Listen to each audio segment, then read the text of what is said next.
I think we've seen that really like data center hubs are surpassing what would already be very saturated demand and very saturated markets. And I know we've spoken about this a lot, but I think things are changing so vastly. You know, we have Virginia here, our top market, and not only do we see like a massive increase in how much power they want to use, but all the forecasts are indicating that this number is only going to skyrocket from here on out. And we've seen that we have an estimated, 14 gigawatts of power within the next 10 years. Virginia is supposed to surpass a 40% growth rate by the end of what seems to be the next 4 years. So we have a lot of growth. And I mean, right now, I think Virginia is responsible for 70% of the world's internet traffic flows. So we're seeing that a spot within the country that's already so heavily important. And I mean, states are so heavily reliant on Virginia for data transmission, data processing. There's already a very large strain on the ISOs that are providing power, or on the data center developers who are trying to increase their capital, increase the amount of capacity that they have to process this information. And I mean, we're seeing this across other states as well, right?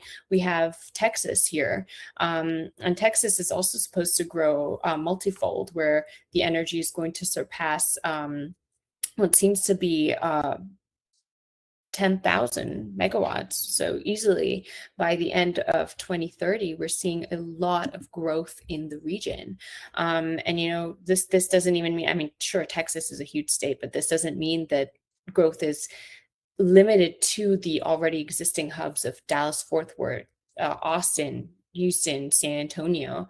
But we've actually seen what seems to be called a forced market migration, where because these hubs are already so saturated, people are moving into more rural areas, or areas where there's an abundance of more land, and trying to set up shop there so they can access more power, they can access more land, and they can sort of avoid kind of the externalities that come with building in an already very saturated hub.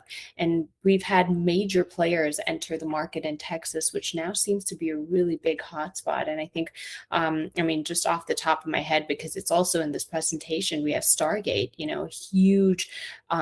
a huge project that's supposed to change the way we develop AI and the way that we see data centers, and these entirely large loads, I mean, obviously are going to put a huge strain on the data center markets. But other than that, I mean, we're going to see a trickle effect where that goes into labor, supply chain. And it's really interesting to see how things are changing. We're seeing Ohio, Arizona, Nevada, and Georgia also come up as really, really major data center hubs and hotspots, where Nevada is supposed to grow, I think, 900% over the course of the decade as far as data center development is concerned. And while that does stay relatively low in comparison to how much, power is already in Virginia or expected to be in Virginia by the end of 2030, these are really big numbers that we're seeing across the board for data center development. And I don't know, I think, even just 10 years ago, we would think that these numbers are almost near to unfathomable. So it's really interesting to see how already really dense markets are still staying at the forefront despite a lot of challenges. But we have a lot of up and coming markets too. So it's really interesting to see the sort of spread across the United States. And I mean, I'll pass it over to you, Ben, but I think that, we've seen a lot of investment development from major players: Microsoft, CyrusOne, Hut 8, Meta, AWS, Oracle, NVIDIA. And we don't really expect that it's going to halt at any point soon. Yeah, that's for sure. Yeah, and we'll get into this a little bit later in the presentation, but you can also kind of see it from some of the pushback that you're getting happened in renewables as well, building out that infrastructure that then impacts rural communities. And when you look at our data and the feeds into where there are planned withdrawn and denied data centers, it's something that you're seeing pop up all over the place. So Yeah. that's kind of what happens when it explodes across the country.